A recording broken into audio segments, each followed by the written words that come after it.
Welcome back to the channel. மருத்துவமாகவும் உணவுகளை இன்னைக்கு என்ன பார்க்க போறோம்னா, எல்லாருக்கும் பிடித்தமான ஒரு உணவு. அதை நம்ம இன்னைக்கு ராகில செய்ய போறோங்க. என்ன ரெசிபிங்கிறது வீடியோக்கு நடுவில் பார்க்கலாம். வீடியோ ஸ்கிப் பண்ணாம பாருங்க. இப்போ ஒரு கப் அளவுக்கு நம்ம ராகி மாவு எடுத்திருக்கோம் அப்படின்னா ஒரு கப் அளவுக்கு தண்ணி எடுத்துட்டு அதுல கொஞ்சமா உப்பு சேர்த்து கொதிக்க வச்சிடலாம். இப்போ நம்ம எடுத்த ராகி மாவை அதில் போட்டு நல்லா மிக்ஸ் பண்ணி விட்டுக்கலாம். ஃபர்ஸ்ட் நம்மளுக்கு தண்ணி பத்தாத மாதிரி இருக்கும். நீங்க நல்லா மிக்ஸ் பண்ணி விட்டீங்க அப்படின்னா நம்மளுக்கு தண்ணி கரெக்டா இருக்குங்க. ஒரு கப் ராகி மாவுக்கு ஒரு கப் தண்ணி சரியான அளவு. இந்த மாதிரி வந்த பிறகு நீங்க ஸ்டவ் ஆஃப் பண்ணிட்டு லைட்டா வெது வெதுப்பா வர அளவுக்கு விட்டுருங்க.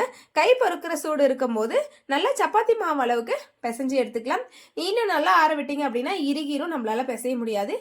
இப்போ இது சப்பாத்தி மாவு அளவுக்கு இருக்குது. ராகில அவ்வளோ சத்துக்கள் இருக்குங்க. அதாவது குழந்தைங்களுக்கு தாய்ப்பாலுக்கு நிகரான சத்து நம்ம ராகில இருக்குன்னு சொல்லுவாங்க. இப்போ நீங்க இடியாப்ப உலக்கு இல்லைன்னா முறுக்கு உலக்கு இருக்கு இல்லைங்களா, அதுல நல்லா உருட்டி போட்டு நம்ம இட்லி தட்டுலயே செய்யலாங்க. இல்ல நான் இடியாப்பு தட்டு வச்சிருக்கேன் அப்படிங்கும் போது நீங்க இடியாப்பு தட்டுலயுமே செய்யலாம். நம்ம பிழியறதுக்கு முன்னாடி அந்த இட்லி தட்டுல கொஞ்சமா எண்ணெய் அப்ளை பண்ணி விட்டு பிரிஞ்சு விட்டுக்கலாம். பிழிஞ்சிட்டு இருக்கும் போதே நம்ம ஸ்டவ்ல இட்லி பாத்திரத்தில் தண்ணி வச்சு நல்லா கொதிக்க விட்டுறலாம். நல்லா கொதிச்ச பிறகு நம்ம பிழிஞ்சு வச்ச இடியாப்பம் இருக்கு இல்லைங்களா, அதை எடுத்து வச்சு லோ ஃப்ளேம்ல ஒரு 5 மினிட்ஸ் நல்லா வேக விட்டுறலாம். நீங்க பச்சை தண்ணி விட்டு கூட மாவு பிசையலாம். ஆனா அது அந்த அளவுக்கு சாஃப்டா வராது, பூ போல இருக்காது. இப்போ இந்த இடியாப்பம் நல்ல பூ போல இருக்கும். அவ்வளவுதாங்க, நம்மளோட சுவையான ஆரோக்கியமான எல்லாருக்கும் பிடித்தமான ராகி இடியாப்பம் ரெடி ஆயிடுச்சு. இது கூட நீங்க தேங்காய் பால், குருமா, நான்வெஜ் சாப்பிட்றவங்களா இருந்தால் நான்வெஜ் குழம்பு, ரொம்ப சிம்பிளா சாப்பிட போறேன்னா இது கூட நீங்க நாட்டு சக்கரை வச்சு சாப்பிடும் போது கூட அவ்வளோ சுவையா இருக்குங்க.